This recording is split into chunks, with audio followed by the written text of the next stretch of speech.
विवाह पाई रथ यात्रा रे डंगरियांको कन्या टणा परंपरा एभली परंपरा गतकाली देखिबाको मिलिथिला विषमकटक और कल्याण सिंहपुर अंचल रे रथ यात्रा देखिबाको आसिथिबा मन पसंदर कन्या को टाणी नेथिले युवक काहे केउ कालरू आदिवासी संप्रदाय मानकर एई प्रथा चली आसुछि।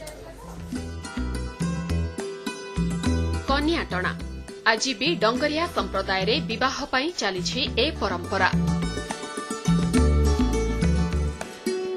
गतकाली रथयात्रा रे विषमकटक और कल्याण सिंहपुर रे कन्याटणा दृश्य देखिबाकू मिलिथिला।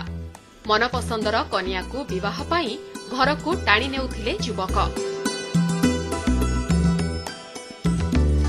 सांगसाथी सेमानंकु सहयोग करुथिबा देखा जाइथिला।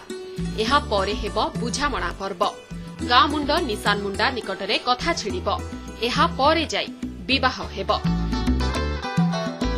विवाह पर्यंत धांगड़ी बसारे उभयंकु अलगा रखाजिबा परंपरा रहिछे।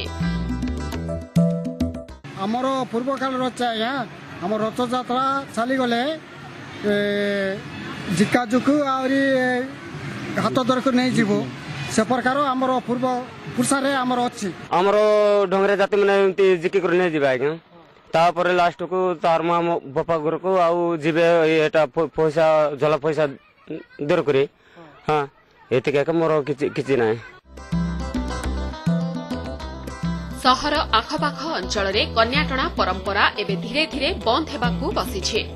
एथिपाई जे अन्य संप्रदाय भली आदिवासी संप्रदाय रे विवाह पाई आदिवासी महासंघ लोकंकु बुझाउछे।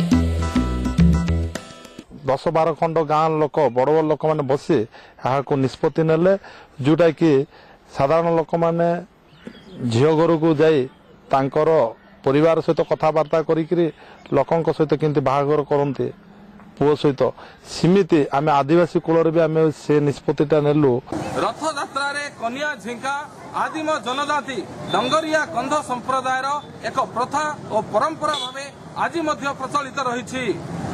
आज विषमकटक और कल्याण सिंहपुर ठारे रथयात्रा अवसर रे डंगरिया युवकटीए निजर मनर रमणी को टाणी नहीं निज घर को। कल्याण सिंहपुर गजमोहन गरडिया रायगड़ा कैमरामैन सुशांत प्रधान गोपरंजन बक्सीपात्र।